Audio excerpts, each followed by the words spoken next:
Yo, yo, yo, what up? What we gonna talk about? Let's talk. We're gonna talk about the Commanders. We're gonna talk about the draft class and some undrafted free agent before we get the show started. We want to see how you all feel about the news about Jayden Newton today. He posted something yesterday on his socials, him not being in the boot anymore, which I presume is good news. And then we heard from Dan Quinn today that he's where he's supposed to be in his recovery. He's going to take it week by week. He's not sure he's going to start off, be able to start training camp, but that's something we're going to have to look forward to. And I know,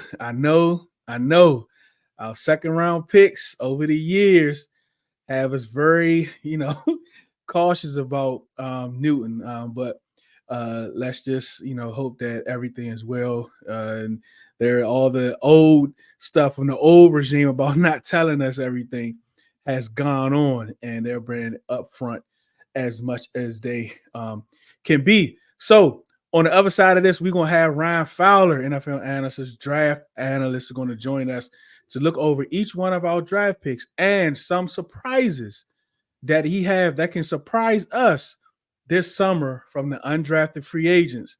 Right after this, we're going to have Ryan.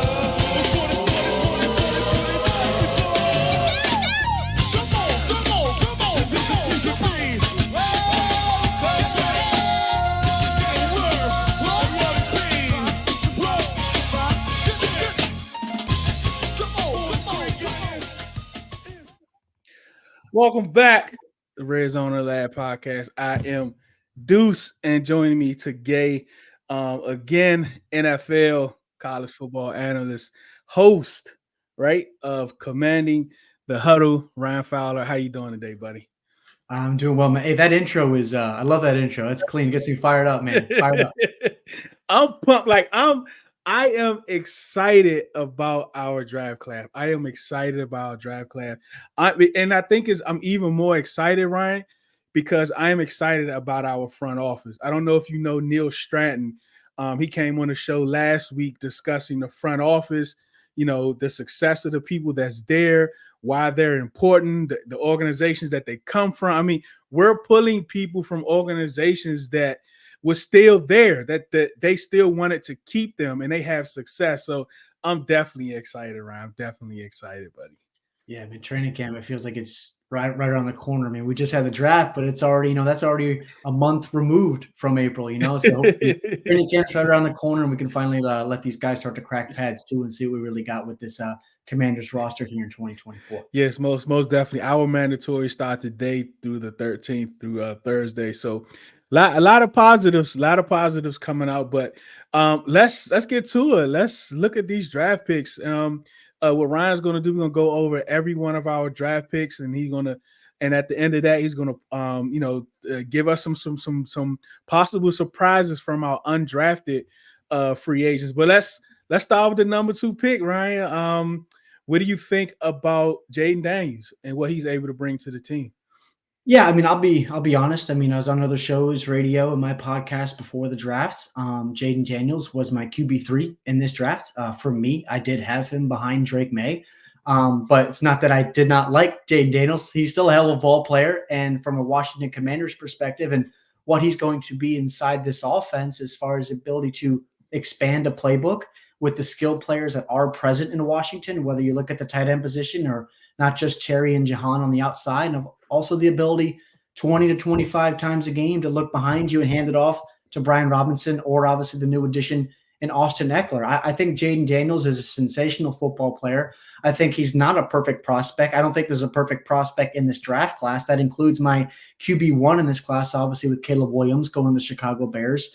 There's a lot of talent fundamentally in all of the quarterbacks in this class, but it's just early on in Jayden Daniels' career, specifically when we line up in week 1 down there in Tampa Bay, it's just playing efficient football, moving the sticks, taking care of the football, understand when to have to create outside of structure, use your legs, or when to know when to get out of bounds, or also as a thrower. And when I want to see more of from Jayden Daniels is the ability to understand to stand inside the pocket and take a hit from a guy 300 plus pounds in your ribs, more so than, hey, I got to put my head down and tuck and run. But overall, I love the pick. I'm excited for the future for Jayden. I know a lot of people out there, including myself, as the second overall pick, former Heisman winner, reminders of RG3. But let's knock on wood that hopefully we get Jayden Daniels more so than just 1 year in Washington.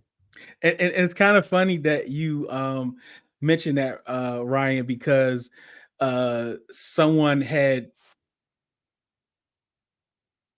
I'm sorry. Someone had did a chat GPT of if Robert never got hurt, what the trajectory would have looked like up until now. I mean, we had a few NFC championship games, we had a couple Super Bowl appearances. So that definitely was, kind of exciting what could have been, especially everything that's going on now with Jayden Daniels, how he's looking at practice. I mean, he's looking pretty good, but again, it's OTA. So yes. All right. Number 2 pick. I kind of opened the show with this. Can you just go back a little bit for Newton about that injury? Is it the same injury? Is it a different injury? And I know he played on a similar injury through the year. Can you just go back and just tell us a little bit about that?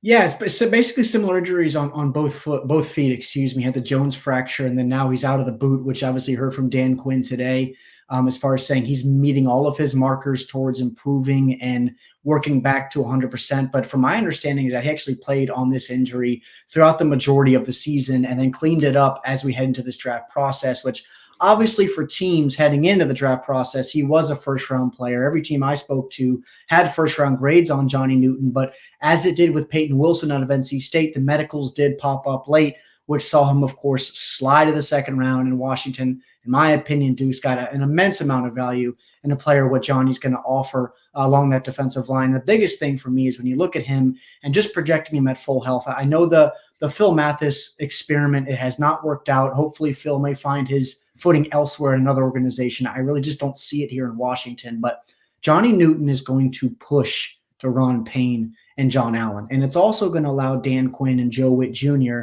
to be extremely unique and exotic as far as what he wants to do along the defensive front. Because as far as my understanding, in a few conversations I've had with a couple coaches in Washington over just these last few weeks, is that don't be surprised we line up in the middle of the season when Johnny's healthy to where you have Newton, Payne, and Allen in the middle 3 on those A and B gaps.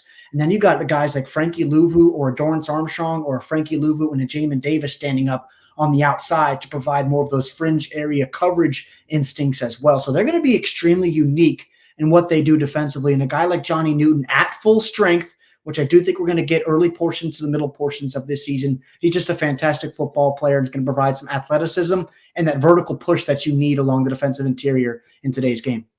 Yeah, I'm definitely looking forward to him. I hope that he just recover. Yes. Just recover. We had, and Radar said Jermander was definitely his favorite pick, and that's the nickname he gave himself after we drafted him. Jermander. All right, so that was a top of the second, and of course we had some fireworks there with a couple of moves that we made in the second round. But how do you feel about Ben Sinnott? I can't say enough good things, Deuce, about Ben Sinnott. I've really had the privilege of getting to know Ben and his representatives during this pre-draft process. But as a football player and what he's going to offer for this Commanders offense, for some out there, you may look at him and see what he offers, where he's super athletic and he can block his tail off. I'm way back to the Chris Cooley days out of Utah. I mean, it may give those vibes a little bit, but what Ben's going to do as far as just as an H-back, he can play in line, he can play in the slot.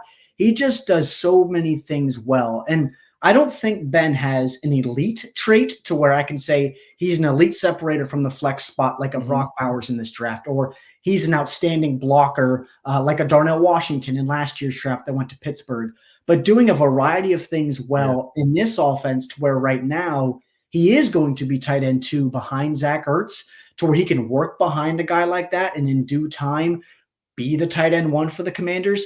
Deuce, I really cannot say enough good things about Ben, especially I love what I've seen from him after the catch, to where he's always falling forward. He's always lowering his shoulder to get extra yards. He's going to be a threat inside the red area early in his career. He's going to be a friendly face to Jayden Daniels on those high leverage 3rd and 3s, 3rd and 4s. When Jayden gets outside the pocket, Ben understands how to find soft spots in zone coverage. So again, can't say enough good things about Ben, what he's going to be for this offense, and also a high-level leader as well in the locker room.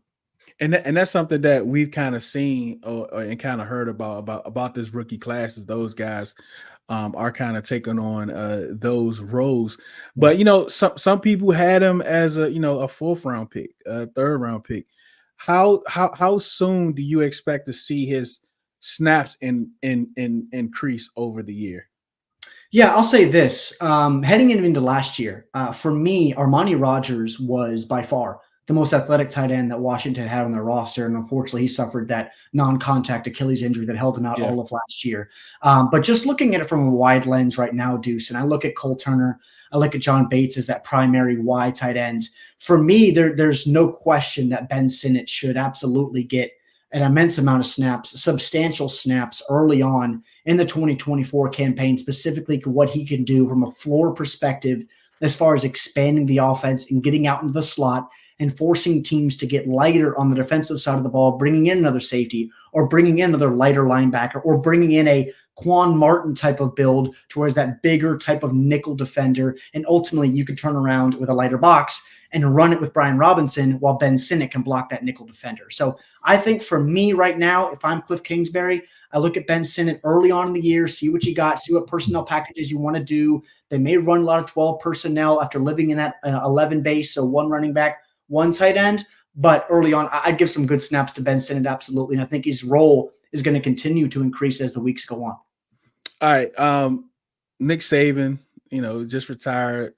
Essentially probably one of depending on who you are, best college football coach of all time. Yeah. Said Mike Sainristil is the best pound for pound player in this whole draft. Man. That's high praise, right? That's high praise. Absolutely. When Nick Saban speaks, a lot of people listen, as do I. He is Mike Sainristil. I cannot say enough good things. I forgot what show I was on heading up to the draft process, but I said this kid was 2 inches taller and 20 pounds heavier to get him over that 6 foot threshold. I think this kid's a 100% first round lock. I expect him to start in nickel right away. Former wide receiver, so he has those ball instincts that Dan Quinn and Joe Witt Jr. love on the outside. I think he's a flat-out alpha. I mean, I even get chills, honestly, Deuce, when I talk about Mike, because he's the type of football player you get excited to watch for a Washington defense to where they need ball players. The last guy that I watched in Washington that I got excited to play defense, there's 2 guys. It was London Fletcher and it was Sean Taylor way back.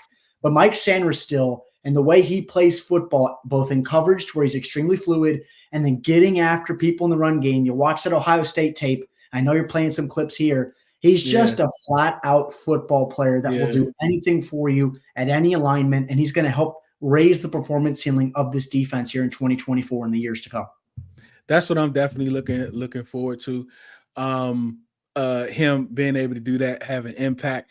And right now, it's funny because he's wearing number 2. He even took pictures in number 2 on media day, and then De'Ami Brown on the offensive side is also wearing number 2. So that's a little funny thing that's going on.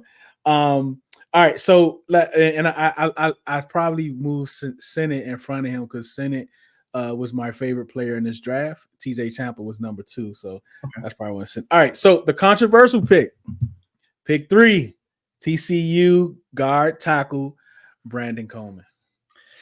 Yeah, I'll say this, Deuce.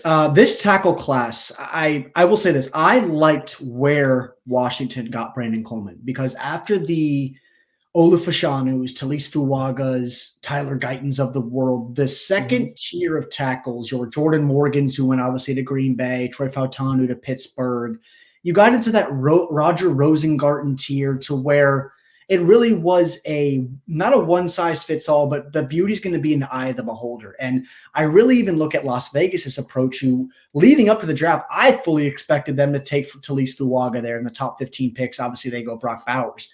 And then you could say they kind of reached in their next picks to getting a guy like DJ Glaze out of Maryland. So when you look at Brandon Coleman, whether he's at tackle, whether he's at guard, for me, I fully expect him to compete right away to start at tackle. Now, if I were to rank a totem pole as far as in Washington right now, I would have Cornelius Lucas as my guy right now to be the starter if we played today on June 11th against the Tampa Bay Buccaneers. But as we know, Deuce, we have a couple more months to get this thing going. But what Brandon offers on the perimeter, as far as if he is at tackle, he's got excellent length. He's got excellent athleticism. His lower half is extremely fluid. I was under the understanding he played on a sprained ankle all season long. So if he's at 100%, that fluidity, that explosiveness cranks up a tier. So I like the player, absolutely. Really enjoyed seeing him live as well and up close, down at the Senior Bowl, So really good player. The value, it depends on who you talk to. But for me, because the drop-off from the tier 1 in tackles to the tier 2, tier 3 was so drastic, I really do like the pick there to grab a guy that can play both guard and tackle for you, whatever you need from Brandon Coleman. And that's what I wanted to ask you. Like, what was like? Did you happen to hear anything about Brandon Coleman, the player, and what he wanted to do at the next level and position he wanted to play?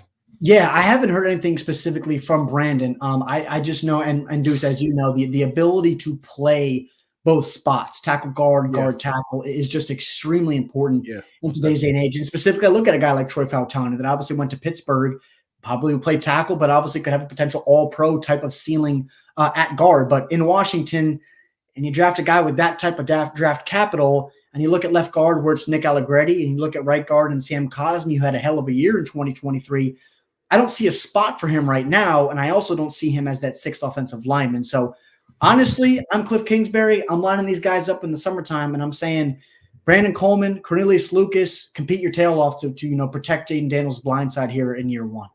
Yeah, because that's who they had. I mean, and it's been real fluid doing OTAs. They just moving people around, different personnels. But today we got the report that they had Corn Lucas out there starting at left tackle. But again, I think it's going to be a competition. All right.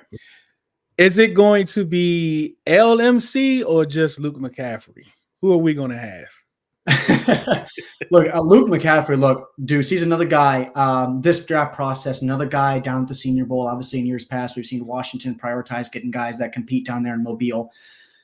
We obviously see the name in McCaffrey, and we think of Christian, his brother, obviously one of the best players in the NFL. But what Luke is and what he's going to offer for this offense is a young man that, for me right now, is a bona fide wide receiver 3 for this offense. It's not Crowder. It's not Zacchaeus. It's not De'Ami Brown. It is Luke McCaffrey, and I think his route running is extremely underrated. Watching this kid at Nebraska and then transferring to a smalls program in Rice, he didn't go to a Georgia or an Ohio State and just want to live and live with the helmet decal on his helmet and say, hey, I lived at this Power 5 program. No, he went to Rice, worked his way, and became one of the top playmakers really for me in the country.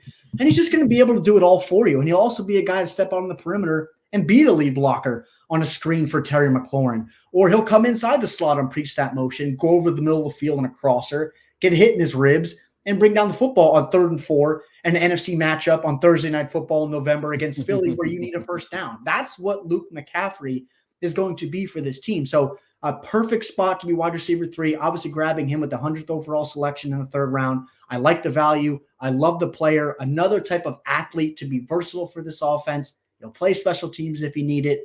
I like guys as well, Deuce, that make it through the mud a little bit, going from Nebraska to where it wasn't great, going to Rice, again, a small school program. So Luke McCaffrey, heck of a ball player, heck of a young man, and just a really, really good fit to be a wide receiver 3 behind Terry and behind Jahan in this offense. Do you think like Terry and Jahan, they are kind of interchangeable? I know Terry likes to play a lot of the boundary. Jahan can do it too.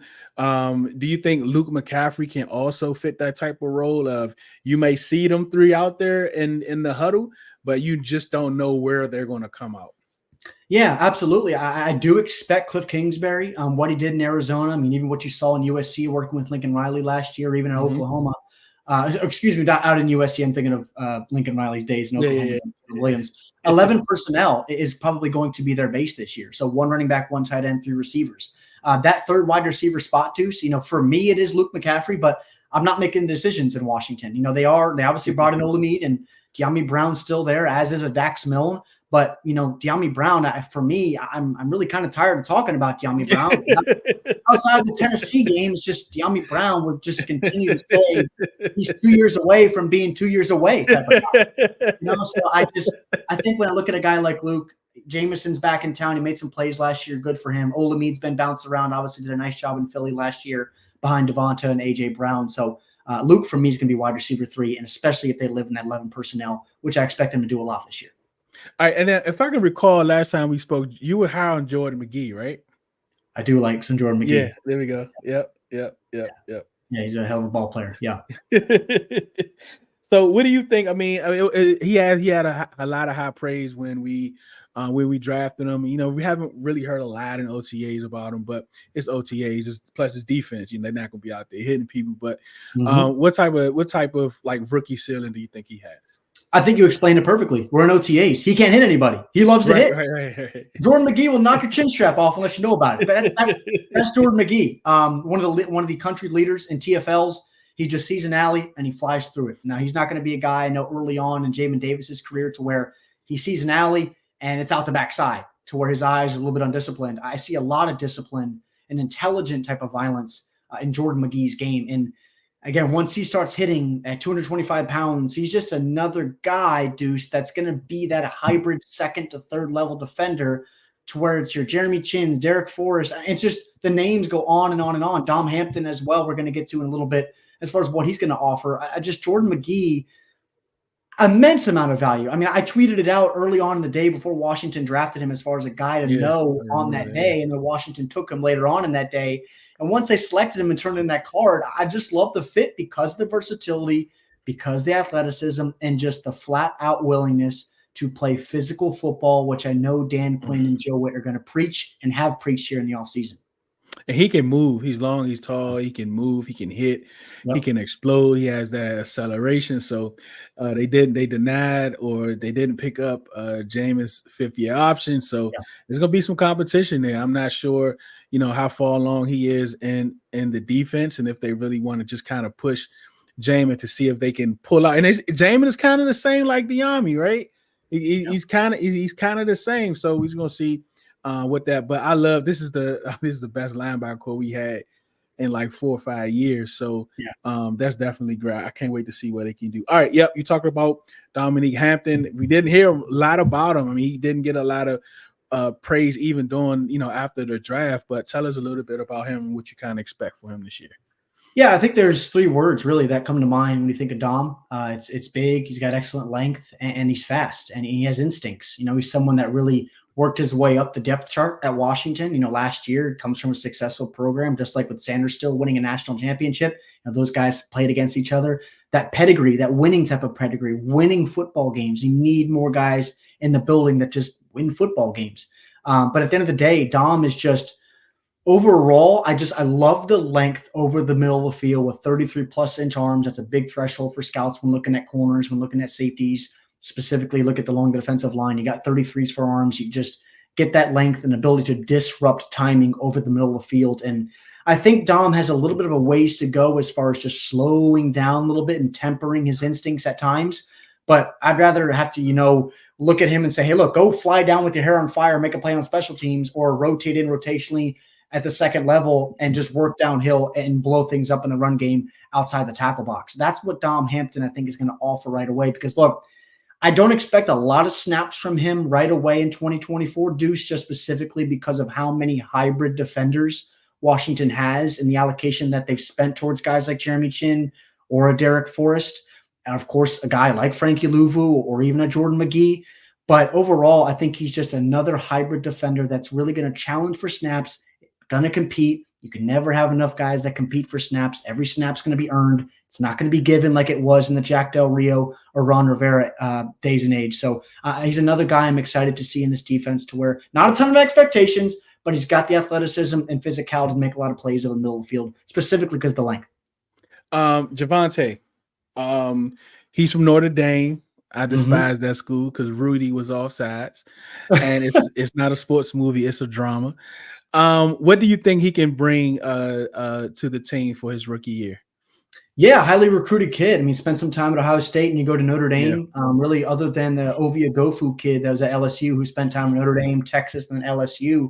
Javonte, as far as prestige coming out into the draft, there's just not many guys that were like him. So working inside talent every single day at Ohio State and then at Notre Dame, Javonte's just a big grown kid on the edge. And it seems like every single year, whether it was Ron Rivera in town or now obviously with Dan Quinn, consistently adding edge rushers on day 3, whether it's been the William Bradley Kings, Shaka Tonys, last year, of course, with Andre Jones, who I really like, working into year 2, and then now with Javonte. His ability to play the 5, I think he has the length and the bulk to play that 4-eye, so head up on the tackle if you have to, or if you want to be unique and slide somebody outside his outside hip. I think he can do that as well. So again, another rotational piece. You can never have enough guys to understand how to rush the passer. Liked his success that he had in front of a talented linebacker core there for Notre Dame this year, but someone I expect to compete and challenge guys specifically behind Dorrance Armstrong for that edge 3, 4, 5 spots in this roster. I can't wait to see it. All right. The undrafted class, I think we picked up 11 guys. I'm not expecting to see all those 11 guys on the 53. I am expecting to see at least 80% of them somewhere on the practice squad.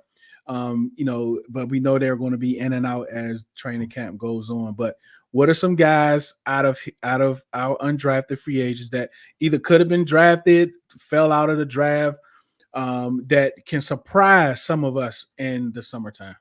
Yeah, I think the first name that comes to mind, and they paid the kid a bunch of money, is Tyler Owens from Texas Tech. Someone that, look, from an athletic profile perspective, Deuce, I'm not sure there's another guy in this draft class that can match Tyler Owens athletically. However, there is a difference between being a big-time athlete and a big-time football player. And obviously the guys that are able to mesh both of those become your all pros and your consistent Pro Bowlers. So I think Tyler's going to be someone I think is going to challenge potentially for a spot in this 53. I think it is going to be tough, specifically the same concerns I had for Dom Hampton as far as earning snaps in that hybrid type of role in the safeties room that does have a lot of talent, that even includes a guy like Jeremy Reeves, to where obviously we know he's an all-pro special teamer, but could play defense if you have to in a pinch. So Tyler just continuing to evolve as a football player is going to be big for him, but the athletic profile is really off the charts, and wish we could have seen him run the 40 in Indy, even though he got hampered up in that first run there in Indianapolis. But the other guy is Chigozie Anuzium, spent 4 years at Cal. They paid him a lot of money to come in after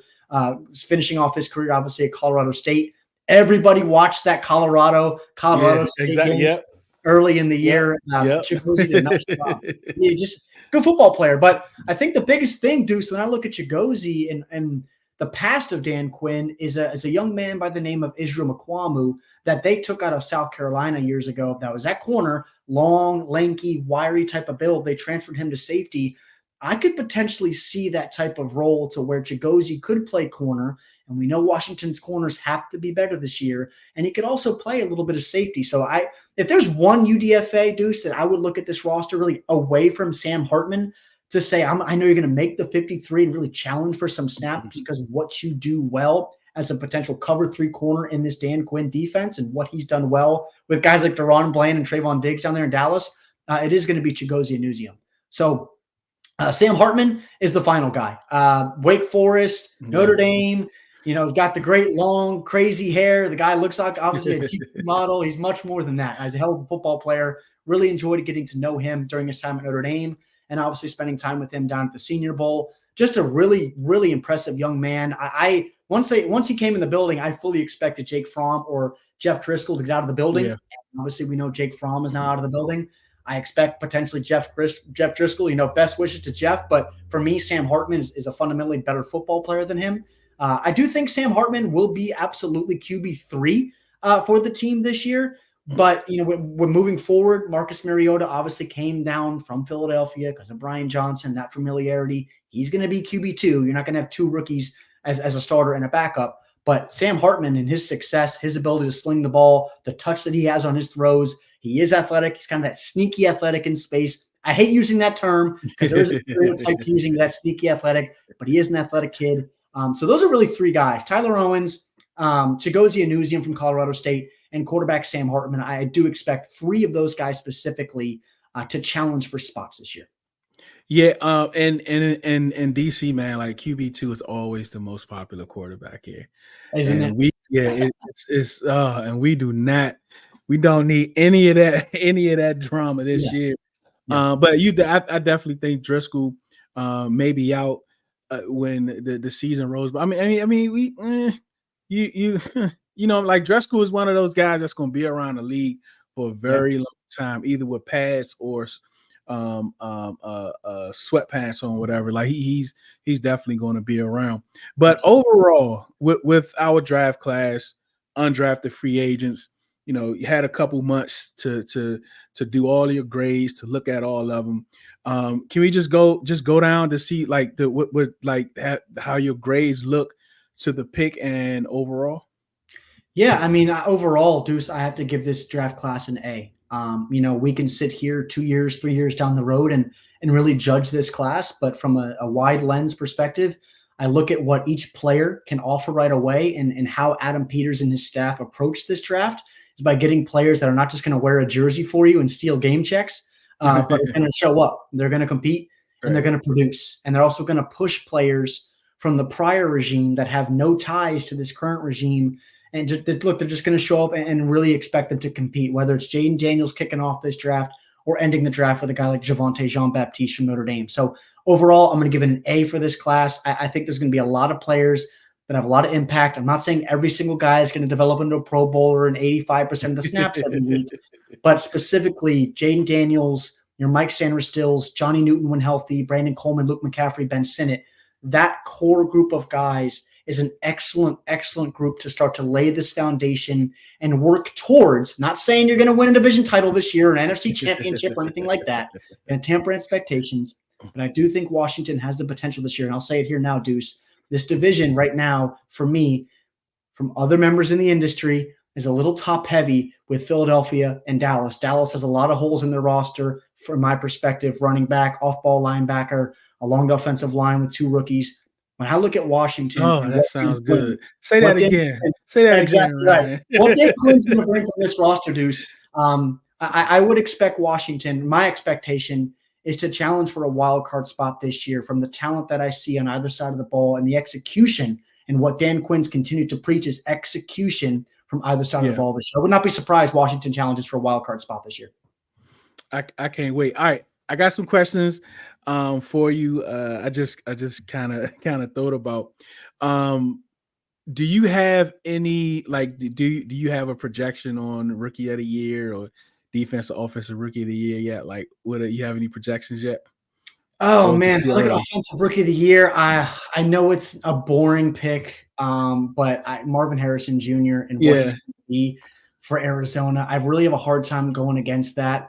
You know what? I'm not going to go Marvin Harrison Jr. That's boring. Nobody wants to hear that. I'm going to go Blake Corum. I'm going to go Blake Corum out there in LA. Ooh, okay. Yeah. I mean, they asked him to do more third down stuff, so that was interesting. Yeah, I'll go Blake Corum as a sneaky pick. Defensive rookie of the year. Oh man, I'll go Peyton Wilson, one of my favorite players in the class. Okay. Yeah. I mean, is he 100%? Is he healthy? I'll say this, Deuce. Leading up to the draft, I heard all good things. I mean, this kid ran 4.3 at the combine. He was at the Senior Bowl. He's had 2 straight years of being healthy, and now he's showing up and he's 100% participant in rookie minicamp, OTAs. I don't know what popped up the last few minutes on Peyton Wilson, literally leading up to the draft. But this kid is going to play a hell of a lot of snaps next to Patrick Queen in Pittsburgh.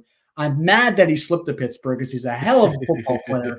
And I wish the best for him. But for me, from what I knew heading into the draft process and what we saw him do fundamentally as an athlete leading up to the thing, I'm not sure really what popped up there with his knees. And I love all that DC memorabilia you have behind you. I love it. It's awesome. It's awesome. Thank you so much, Ryan, for joining us again to break down this draft class. We're definitely going to ask you to come back a little later as the training camp begins to really kick in gear. And hopefully, I mean, if you come down to a training camp, man, just reach out, let us know so we can we can definitely meet up. We definitely appreciate you for joining again, Ryan. Thank you so much. Absolutely. We'll talk soon. Appreciate you, man. All right, buddy. Peace. Yes, that was the draft class. Coming from Ryan. Ryan Fowler does a lot of draft prep. He does a lot of draft prep. And we met with him prior to the draft about some players that he liked, that he saw good fits for us. Ben Sinnott was one of them. McGee was one of them. So we definitely appreciate him. To the comments, Doug, what is up, big Doug? Doug say the defense should be humming. I expect big things from Chin. We can't get our Michigan. We can't. Why can't our guy from Michigan get defensive player of the year? It's possible. It's definitely possible, man. Depending on look, Jack, Unc love that O-line play. It definitely depends on scheme and personnel. Joe Witt told us last week, like it's a lot of different personnel groupings, and if that's how the season is going to go, just depending on who we're playing and what's best for our team, not for the individual. Because it's going to be something, man. You got Chin, you got Sainristil. Did Quan Martin get better? Like, did he tape a leak? What is Defoe looking like? All these questions is going to be answered in the summer. And if all of these guys is looking pretty good, if all of these guys looking like they're ready to make an impact on the league, man, our defense is going to be deep. Which helps. It helps in the second half. It helps at the end of the second quarter. It helps at the end of the fourth quarter. It helps closing out games when you don't have a heavy snap count. This is why it's so important. We need to let Newton rest and heal up to be 100% for sure, because it's not about the first 6. It's more, about the last 8. So we need him to be healthy. What are we going to get from Mathis? Right? Like, we haven't got anything from him for him. Of course, he was injured his rookie year. He didn't show a lot of promise last year, but we don't need Payne and Allen to be playing 90% of the snaps every week. So those guys be starting to drain out through the end of the second quarter, the end of the fourth quarter. Like, we need to be able to rotate those guys in and out, and it's going to help our defense. It's going to help get pressure. It's going to help. And then Dan Quinn and Witt, they like rotating guys. They like rotating defense. They like rotating their linebackers. They like changing personnels. Even Adam Peters, like, he's used to that. Even in San Fran, they have a heavy rotation. They have different personnels on offense. So that's one of the things, even though they said that, this defense is going to be a Commander's defense, it's not going to be something that you've seen before. Even though that's true, every place Witt has come from, his defense has looked different than his previous stop. But what hasn't changed is him being able to rotate players even out, especially the defensive line. Rotating those guys out, keeping them fresh, keeping them energized, keeping them attentive, and when you're tired and, you begin to your focus begins to slip, right? You begin to miss assignments, right? You got stunts called. You can't get to your stunt because you're tired. You're not thinking straight, or you forget. All of these things matter. All these things matter to having a great defense. And this is what we need. And this is what I think they're going to bring, because I believe we have the staff to do it. We just got to make sure that we pick the right players. But one thing I can kind of put my hat on without actually seeing is that we have the coaches. So the players, I'm expecting for you to be better. Those that were here last year, a lot of guys coming off of teams from last year, I expect for you to contribute, and I expect for you to be better. Jamin Davis is a make or break year for you. I mean, think about it. We have Ken Norton as a linebacker coach, and I honestly forget about that sometimes. I honestly forget that he's part of our coaching staff. Right. And if you can't get it right with him, you're not going to be able to get it right with anyone. And these guys is preaching that I'm going to play to your strengths. right? Whatever your strengths are, I'm going to play to your strengths. So if your strengths are one dimensional, when that personnel grouping come out and it's time for you to do that one thing that you do well, I'm expecting you to do it well. I'm expecting for you to do it well. So I'm very excited about this draft class. It definitely looks good on paper. And we had a ton of picks, which makes it looks a little better because when you're able to pick, 4 or 5 players out the top 100, you definitely should be able to hit on those. This is why we can't look at this draft as if 2-3 means you get a good draft. No, because we have more picks than what we would normally have. So a successful draft for this season with at least 3 or 4 of these players being able to be heavy contributors, at least 2 starters on both sides, on each side of the football. I'm definitely encouraged by that. And I want to. I know tomorrow I'm gonna react to Dan Quinn presser. But I was thinking about doing Terry's presser. Now I think I'm gonna do Terry's presser. How everybody doing out there? Y'all doing good? Anything going on the timeline? I don't know about. Let me see if I can pull Terry's presser up real quick. Let's see what we got here. Because I'm hearing good things about his presser. So let's see.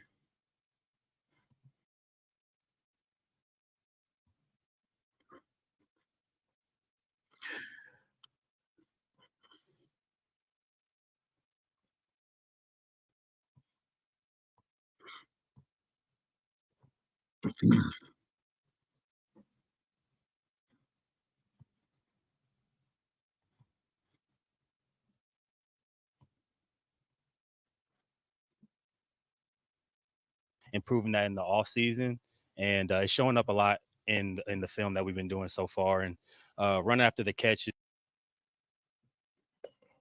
dark. is one of the things that just in my game I feel like is okay. That I feel like could take another step, and I think that's just putting yourself in those positions in practice, like not just being okay taking the ball and running straight for 10 yards, even though that's what we're asked to do. It's like trying to size up a DB when you get down. Could be a lot more efficient in that, and I've been working really hard and improving that in the off season, and it's showing up a lot in the film that we've been doing so far. And run after the catch is one of the things that could be a lot more efficient in that. Let's listen to Terry. Can you guys hear it? Let me know if you guys can hear it.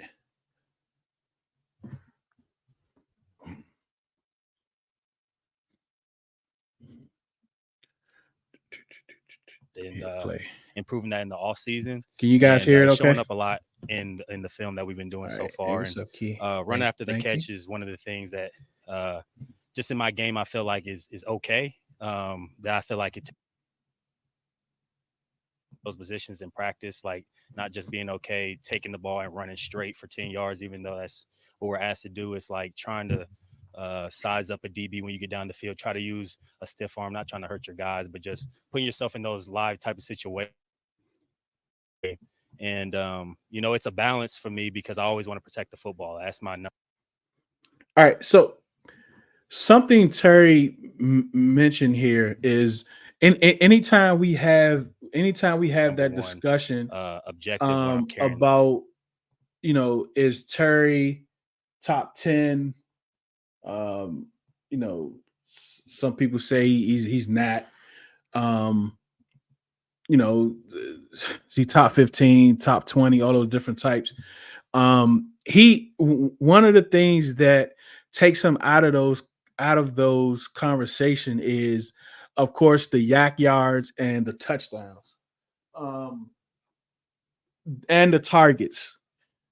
He doesn't get he had 100 and some targets this year. He doesn't get as many targets as the top wide receivers in the league. But we have to be extremely careful. Even he mentioned that, like, not running out of bounds, trying to get more yak yards, creating more separation at the top of his routes to be able to extend plays. These are some of the things that he noticed himself from our understanding from what he said. Because normally, from what he said, that's part of the offense to do that. But he's even noticing for himself that he has to take another step, which is some of the things that when we talk about what keeps him out of that conversation of being in the top 10. The ball. But at the same time, I think when you can make one guy miss, two guys miss, and you get those extra 3-4 yards, those add up over the course of a game. And I think the elite receivers really do that at a high level. So that's someone I see myself being, and I just think I've put some good things on film so far, but now's the time to really hone in on that for me. You've obviously played with a couple quarterbacks in your time here. Maybe you've heard that. Yeah. Another one with Jayden. What are some of your early impressions of him? What stands out to you? Yeah. He's very charismatic. I think he's really personal when he walks into the building. He just has a calm demeanor about him. He's very approachable. So guys have no problem whether you're an offensive lineman, receiver, running back, talking to him, communicating what the objective is of this play or what he's seeing, what he's thinking. And he came in really prepared. I felt so charismatic. It's approachable.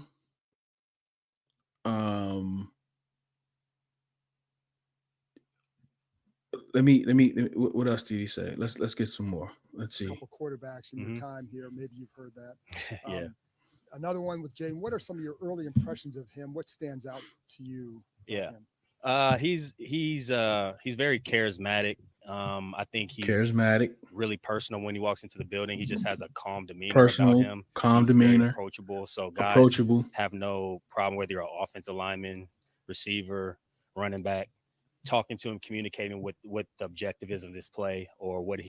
So all of those different, like, that is describing a humble man, a humble person, right? That's what that's describing. And to be able to have those few attributes that Terry discussed is very important for your quarterback. It's very important for your rookie quarterback, especially to be approachable, to have a calm demeanor, to be joyful, to be lovely to be around, right? That everyone in the position group could come to you and have a conversation about whatever. That's very, very important for a young quarterback. He's seeing what he's thinking, and he came in really prepared. I feel like when he was getting ones reps or where he's working with the twos, like he does a great job of getting the most out of the reps that he needs to accomplish. And I think he's going to be a really good player because of the time and the work that he puts in. Like, I don't think I've had a young quarterback that really has come in and within the first week, he's like, hey, can we get this route or let me get this rep after practice? And so it's exciting for me because, that opens the door where because, they got a lot on their plate, but at the same time, when, there's that open door of communication and he's not afraid to get that work in before. Open door communication, getting work in before and after practice for a young quarterback is also very important. Because some veterans don't want to do that. Some veterans don't want to stay a little later. They might have like this Jayden Daniels is telling them that this play I'm having issues with. Do you mind staying behind to run over it a few more times? So by the time the next practice comes, I will be more prepared for that specific play. Because I want to make sure I am prepared for you. Because if the quarterback is not prepared, then the wide receiver is going to look unprepared because there's not going to be any communication between the two. After practice or talk through things, it makes the growth part a lot quicker. And he's very talented, but he's extremely humble as well. And I'm looking forward to see how he continues to grow. And it's hard to pinpoint. When you're around him more, you can really tell like he's humble, but he's confident in his ability. Like he's played at the highest level. And if you all have anything, if you want me to stop, just let me know. If you want to comment on something, let me know. Now, keep this in mind, right? He's very, like Terry said, he's very humble, but he's confident, right? He's humble, but he's confident.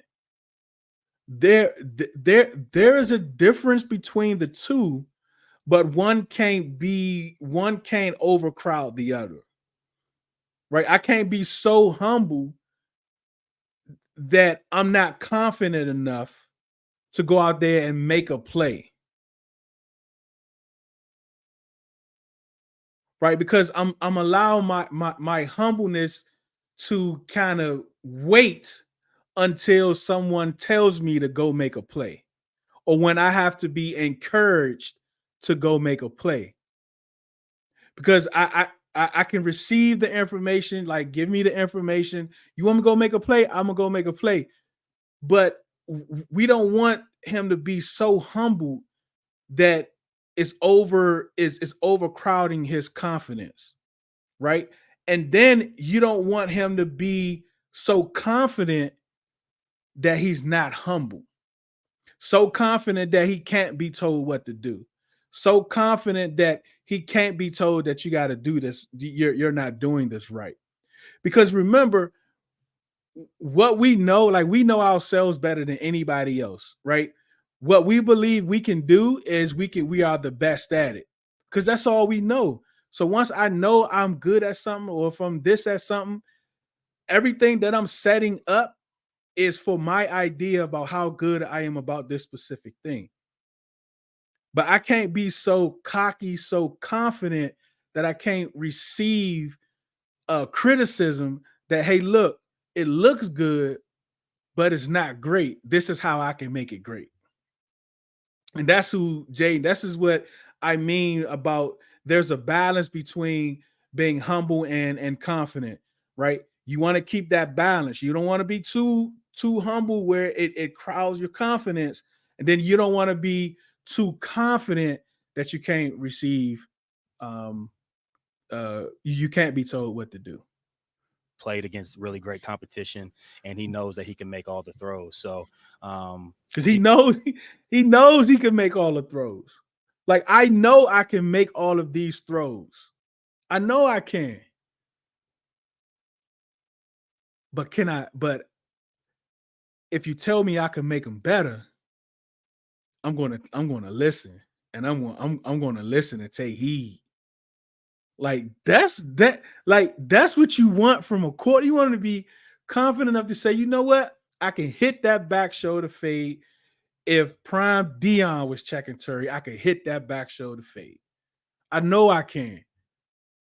Right? But if Darryl Green walk up to him and say, hey, look, Dion gonna be looking for that back shoulder, you need to throw it over the top, over the outside shoulder. Right? I need to be able to be like, let me throw it over the outside shoulder. Because I'm confident I can make both of those throws. You know what I mean? Max said, so in layman terms, Terry saying we got us a winner. What's up, Trail in the building? I ain't never heard Terry speak like this on QB. Hey, I mean, I think I saw that on the timeline. I guess I will have to go back. You know, Terry is Terry. You know what I mean? But he's using a lot of attributes we really haven't heard specifically about one quarterback. And Trail, I sent you a DM to the trenches that you still haven't responded yet. So thank you, sir. And Mac Dog says never. Yo, what up, y'all? Remember, I thank you all for definitely joining. We're just going to do Terry today. I'm going to do Dan Quinn tomorrow. Please hit those like buttons. I don't know if it's a thumb. I don't know what it is, but hit those like buttons for me. Share the podcast out. Those that are, on Twitter, please subscribe to the YouTube channel. I definitely appreciate all of you guys' support. Let's get back to Terry. He's not putting the cart before the horse. He's literally taking this thing day by day, and he's doing a really good job right now. You've been through a bunch of mini camps, not training camp yet, but we noticed a difference. Yeah. Do you notice the difference in the staff and what you guys are doing during this time? Definitely. I think Coach Quinn and the entire staff have really enforced not just effort, but the competition aspect of football. And we're in practice now, and guys are really like pissed off when the offense loses or the defense loses the day. Like, I've coming from, I'm far removed from college, but it reminds me a lot of the college days where you're just getting after each other. You know what I mean? Like, I don't think on the schedule it says Commanders play the Commanders, but that competitiveness makes each and everybody better because you want to be the one who's winning that rep. You want to be the one, the side of the ball is winning that practice. You want to win in the weight room. And it's a constant mentality that they're driving home to where you always have to be in competition. We know they want to win on the field. We know that. Like, this is OTAs, guys out there playing for their livelihoods, trying to make the roster. Winning in the weight room is something entirely different. And he's about to, I think I heard him say something more about competition. It's competition everywhere, which is great. Healthy competition everywhere is great. In the weight room, it's great. Right? Because I'm going to get this rep, this extra rep. Right? I'm going to do one more rep more than you. Do one more rep more than you. Because I want to be better. In turn, when you get up, the person that you did one more rep better than wants to get back on the bench to do one more rep better than you. So that's 2 extra reps that he's going to have to do. And this is a game of inches. If you put me a team out there on the field that wants to give me one rep better than the other team, we can work with that. Because that's telling me that we don't want to tie, we want to beat you. So if you go out there and you score on us, we're not just trying to score on you. We're trying to beat you. We're trying to have more points than you. So it all starts at small levels, man. Like, we should be able to see something we haven't seen with this team in years, decades. It all starts with small things. Who's gonna be on the field first? Who's gonna be on the field last? I'm willing to stay another hour to be able to win and have more reps than you. I'm willing to stay with you and we battle it out. Who's going to have more jumping jacks? Like, it could be something simple, but it's competition everywhere. This is how you build a football team. And it's not so much just these players, but they're building this foundation right? They're building this culture right. And if they can build this culture on competition, doing one more rep than you, this can last way past the current regime. Just imagine not this current regime being one more rep, but this team. What these guys is trying to do is set up a foundation for our team for decades to come. So 3 decades down the line, I could look back and say, you know what? This is where it started at. This is where our relevance picked back up at 2024. This is where it started because a young quarterback and a 6-7 year veteran decided to stay late after practice one day. This is where it started. This is where the seed is. Competition mode. I think that's the game of life. You know what I mean? You're either getting better or you're getting worse. And I think Coach game Quinn of life, really getting allows better us or to getting lay out worse. a plan for ourselves. Like for myself, getting better at the top of my routes or getting better at run after catch.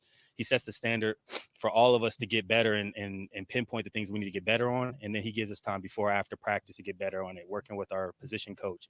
So he makes the time for us to be able to work on the things that we need to improve on. But I just think the number one thing that stood out is the competition that's in and out of the building every day. Show me you want to get better. Show me you want to be better.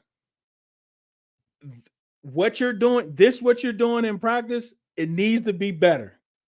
But we don't have time to keep going over it over and over because you need to get better.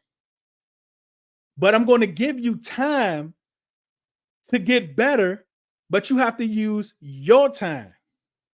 So once you get better using your time, when you come back into the fold on my time, the team is going to be better because of your sacrifice. Your sacrifice to stay late after practice, your sacrifice to come early after practice.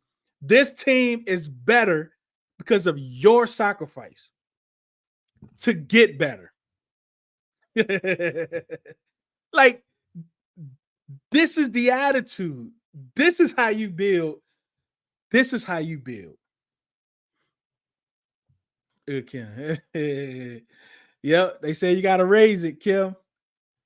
Who's helping out? What you mean, Kim? Thinking to preach, this is where it started. Yeah, this is where it started, man. But he said, a chair getting some church in here. All right, go ahead. Go ahead, Terry. Q told us this morning that the offensive system is installed and that there's a lot of it. Is there like a number of plays or pages in the playbook? Like how much stuff are we talking about here? Yeah.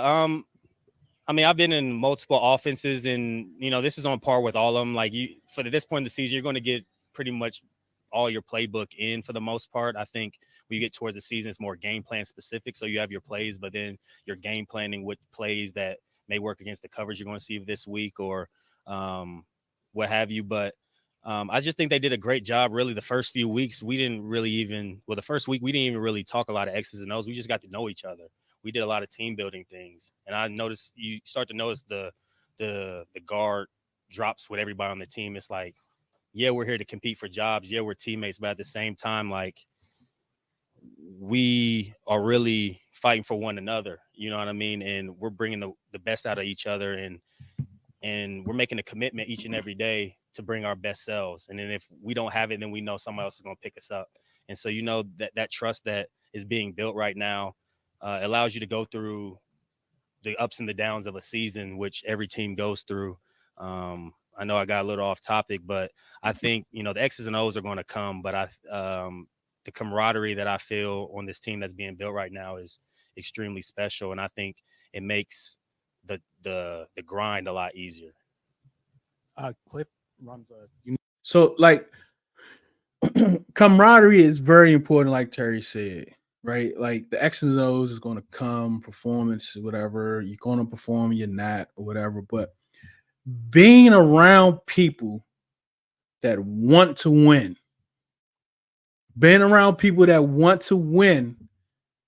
makes you want to win.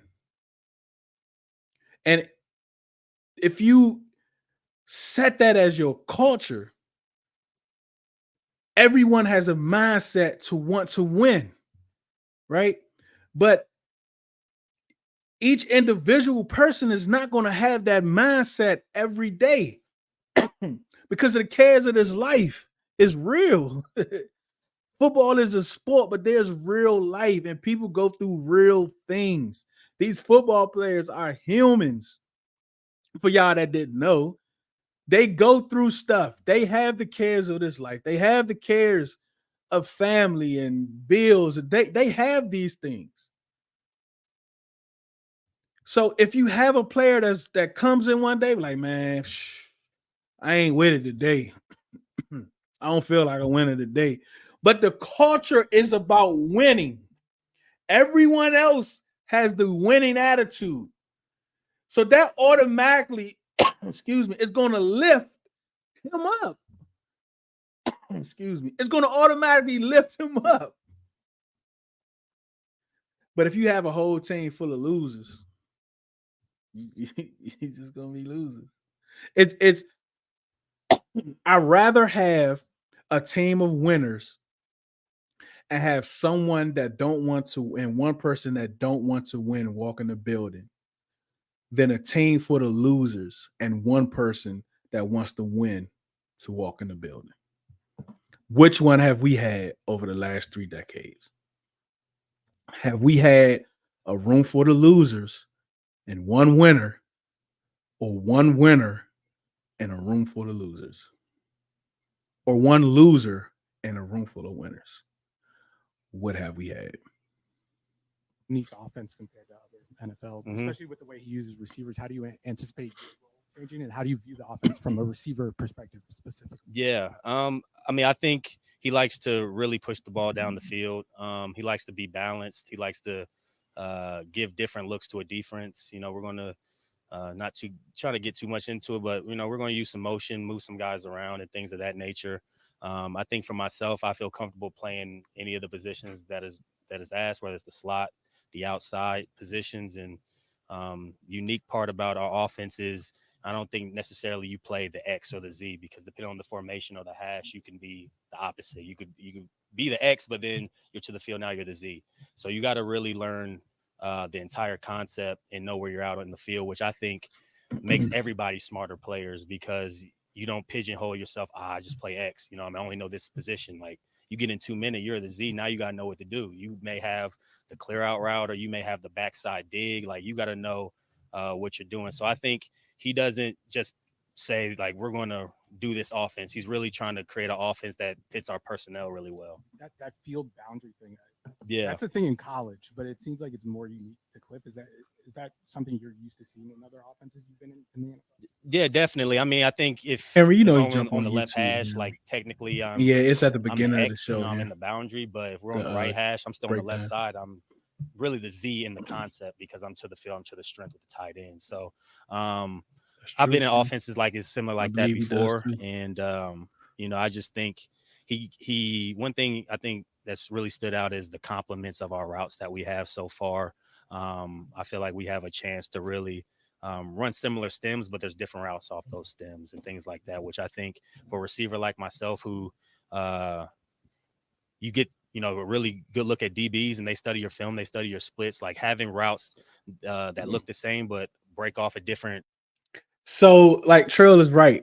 Like, what Terry is talking about is pre-snap motions. You know, when you see the players moving before the ball is snapped, that they're in motion and it's pre-snap, so they call it pre-snap motion.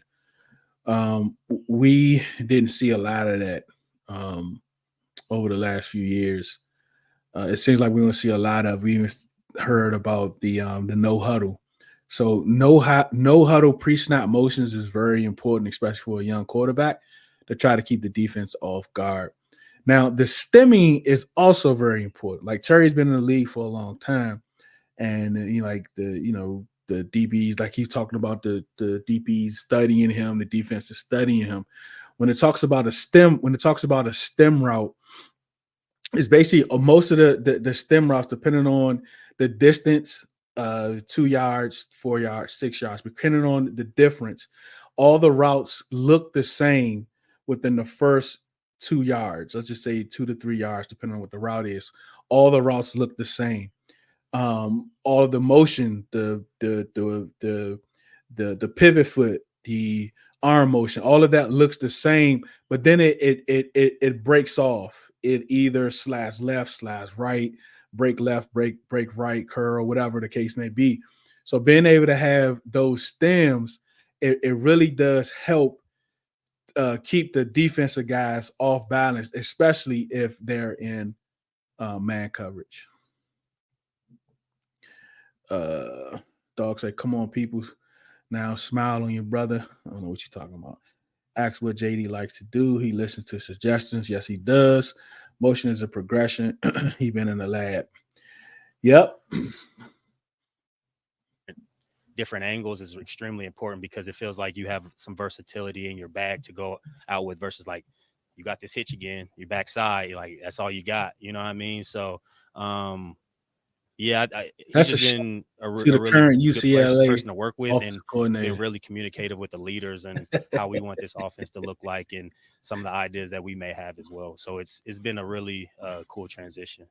You talk about the transitions, your Mhm. third offense in 3 years, probably your fourth in 6 years. Yeah. How do you not kind of build up some barriers? Of like, Yeah. man, I got to do this again. Right.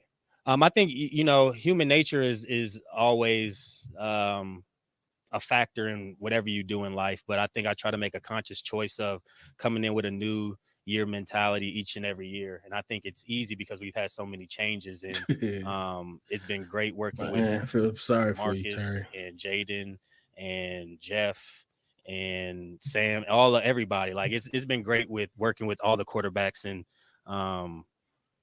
I just have a mentality of not really being complacent. Like I try to really focus on the things that I can come back better at this year, and I've been working my butt off to do that. So I think the easy thing, and when I was younger, you're like, dang, like you just want that consistency. You know what I mean? Like you want that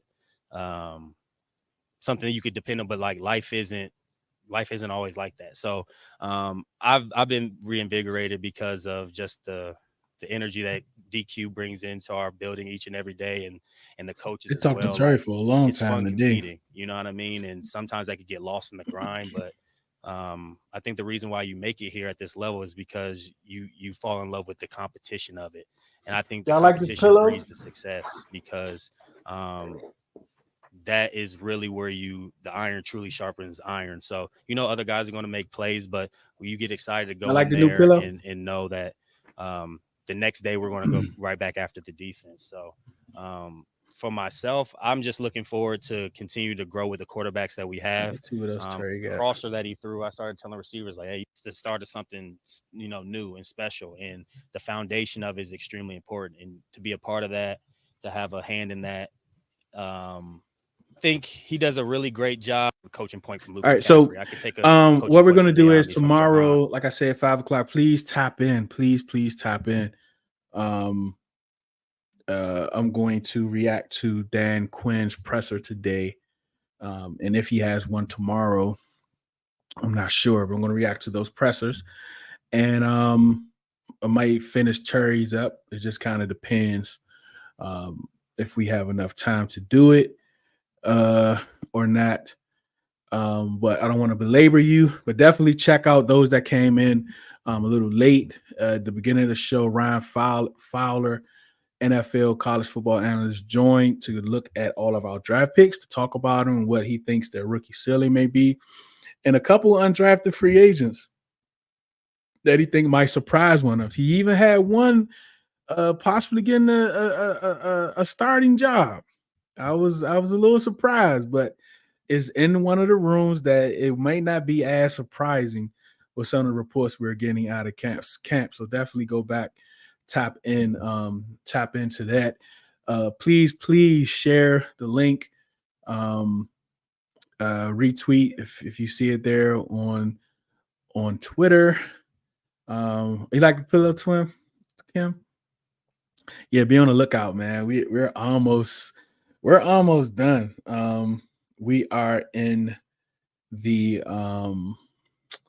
what do you call it, with the new website and the new products. We're almost there. We have a team of people looking over the website, to make sure there are no grammatical errors, to make sure everything is good. They're reviewing the website over the last week. So we're definitely excited about that. So hopefully this weekend we will be able to soft launch out there, and that'll be on there. That's also one of our newer designs. On the flip side there, Raise Hell, J85. Definitely excited about that. So be there. Command this, Steve and the guys. Appreciate it, man. Make sure you hit the like button and subscribe to Redzone In the Lab. Really hope we don't have Terry barely breaking 1,000 at the end of the year. I want my RC1 to eat. No question. Steve, thank you. Definitely appreciate it. Thank you, buddy. We definitely appreciate that. Yeah, man, like, I'm excited for this year. Just like Steve said, look, I don't want to have to run 12 wide receiver screens in the fourth quarter to get my wide receiver over 1,000 yards so I can have a talking point in the offseason. I want him to have 1,000 yards by week 13. Like, let's make that happen. You know what I'm saying? Let's feature him. Let's make that happen. Let's make the best player, the role players, the role players. Let's not try to make everybody a role player, right? Because everybody can't be the best. Everybody shouldn't be role players. Like, make your best players, your role players. Everyone needs to have a lane. This is why we have been terrible over the last whatever amount of time, because everybody is in one lane. Everybody's in one. We've been bottlenecking since 1991. They've been working on the road since 1991. We still ain't got fresh pavement yet. Like, we need 6 lanes, people. And we got 1 lane and 495 DC traffic. If you know, you know. So definitely appreciate all you guys. Appreciate your time. Definitely appreciate it. Need one of them pillows for when I lean back. I got you, man. It's coming soon, Mac. It's coming soon. Right? If everyone is a priority, nobody's a priority. That's what I'm saying, man. Like, this is wild, man. Like, we have been horrible. We have been horrible, man. You can't feed it too much. Yeah, I mean, Kim, all the best wide receivers are doubled, Kim. All of them. Like, all of them. All of them. But the problem is, you know, we just don't have the surrounding talent, or we don't have the surrounding coaches to be able to put Terry in positions to be able to be successful. It's not like you got 2 guys on or right at the line of scrimmage. Put them in motion. Like, he talked about that. Put them in position to make plays. Move them around. All the other top receivers are able to do it, right? So let's do it for him if we want to make him our premier wide receiver 1. If we want him in that top 10 discussion, this is what we're going to have to do. Don't force it, but just let them know when the team that we play, when that defensive coordinator looking at this team, he should be focused. Like, Terry is our number 1 priority. We need to shut him down. Let's send some people to him. And even in that, you should still be able to move it around. He should still be able to eat. And just like Trail said, if he's double, wide receiver 2 should eat. The tight end should eat. And if that's happening, then they should soften up on Terry because everyone else is dominated, and then Terry should be able to eat.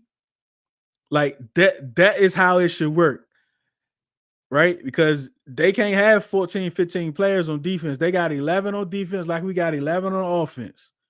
They putting more players on one than the other ones need to win their one-on-ones. Then when they winning their one-on-ones and they dominating, then that should open it up for Terry. And Terry should be able to eat. So we should be in a pick your poison type. Like, we want to be in a pick your poison type of offense. Pick your poison. Pick your whatever. Pick it. You want to double Terry? All right, cool. We're going to go here, here, and here. Let's work. Right? You only want to keep 6 people in the box? We're going to run the ball down your throat. Whatever you decide to do, we're going to be able to do the opposite. That's the type of offense that I want to have. That's the type of offense that if it costs for us to throw the ball 50 times because of the fact that they got 8 in the box, then we throw the ball 50 times and we win and we dominate. If we got to run the ball 35 times because they only got 6 in the box, then we need to run and dominate. Whatever they give us, we should be able to do the opposite and dominate. That's the type of team that we need to have. That's the type of team that we will want to have. That's the type of team that wins. That's the type of team that's considered contenders. And that's the type of team that's going to win the Super Bowl, is a team that can win the opposite way of how you want to defend them. That's who we are, man. That's who we got to be, man. They still find a way to eat, though coaching is skill, even when doubled, then moves to priority someone else. We just had bad coaching, man. Oh, I wanted to talk about bad coaching before I go. I got to go. Excuse me. I got to go. But I did want to talk about this. Are we going to give De'Ami Brown grace? Because he had a big play today. Oh man, you fools. Go figure.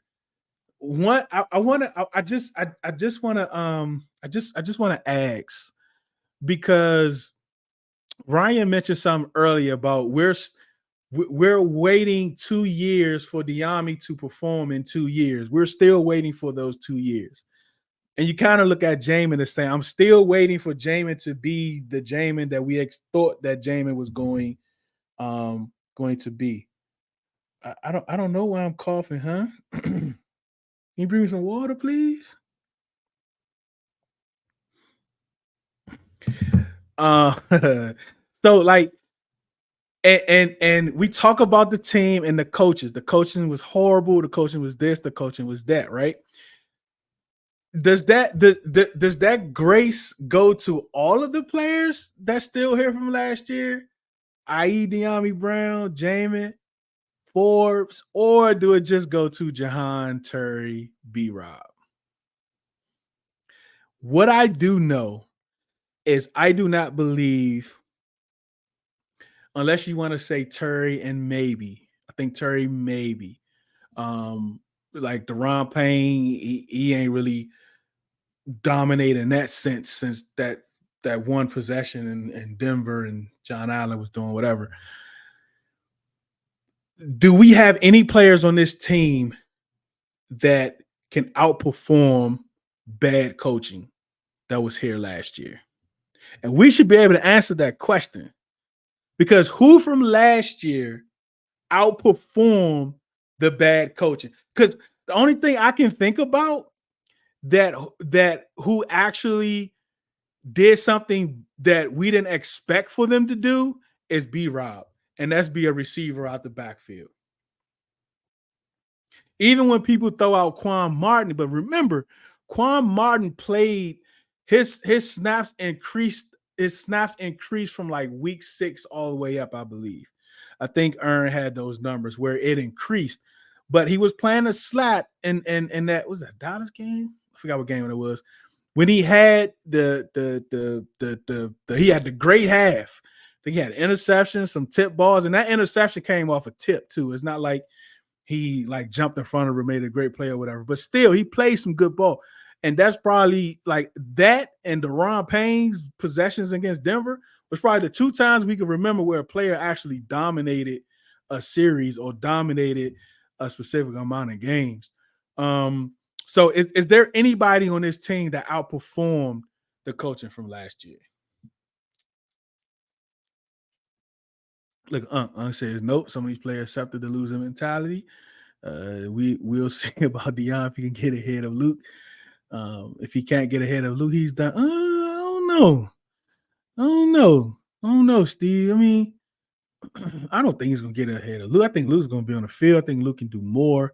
I think De'Ami is still the one trick pony.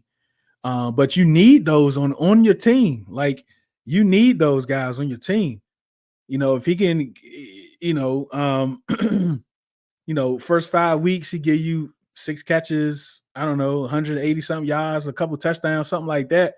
Like you need that. You need those one hitter guys on your team. And I don't know if anyone else can do that outside of him, Terry, Jahan. Like who else can do that? Dax definitely can't do it. Cashier, I mean, Crowder, I mean, he got walked down, so we know he ain't do it. So I don't know, man. It really depends how this kind of shakes out. But something that this coaching staff likes underdogs. What you mean by that, Coach? What you mean by that? So like, and this is what we were talking about earlier. Like, there was too much losing mentality from the top, and I mean the top, all the way down. This team over decades, too much losing mentality. Now you have a lot of winning mentality. You got people that have won on all different levels. So that's what you want. And I asked this question earlier because we were talking about having a winning mindset, being around people that have winning mindsets. You have a team that has a winning mindset. Everyone wants to win. Everyone wants to do better. Everyone wants to compete. Everyone is willing to sacrifice their own time after practice or before practice to make themselves better, which in turn is going to make the team better. But what we do know is that they're humans. So they're not going to be winning every day because some things bring them down, right? The cares of these life, the cares of life, right?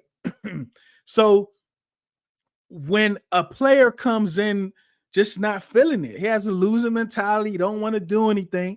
When you come into a winning mentality, when you walk in that door, and everything is about winning, it lifts you up. It lifts you up. And it makes you want to win. It makes you want to compete. It makes you want to do one more rep more than the next person. But when you have a losing mentality, a losing organization, a losing building, you're going to walk in a loser, you're going to be there a loser, and you're going to walk out a loser. How often in these last 30 some odd years have we actually had a winning building that made someone that wasn't feeling it, like a losing mentality, to walk in and then walk out with a winning mentality? How often? Because I guarantee you there has been more of a, I would rather have a winning building and a loser walk in than a losing building and a winner walk in. I don't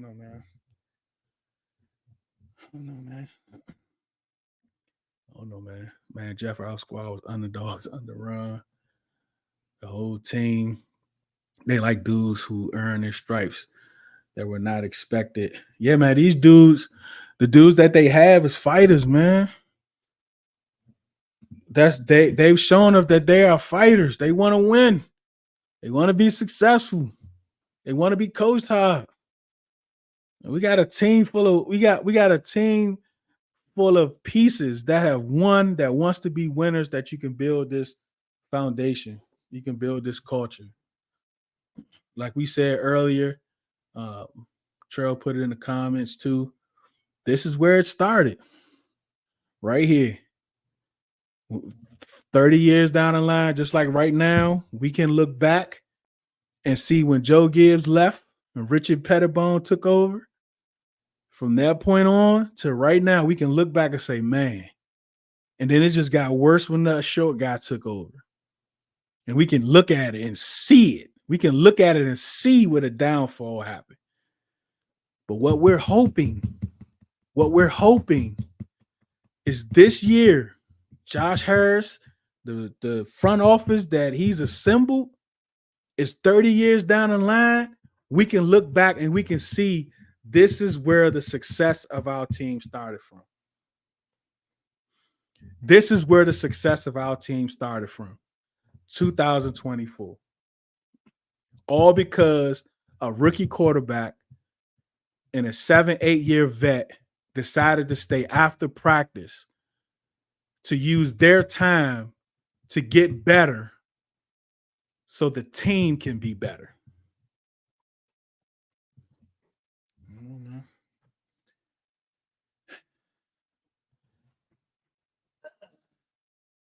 That's right, Steve. It's a new era, baby. It's a new era. This is where this is the date.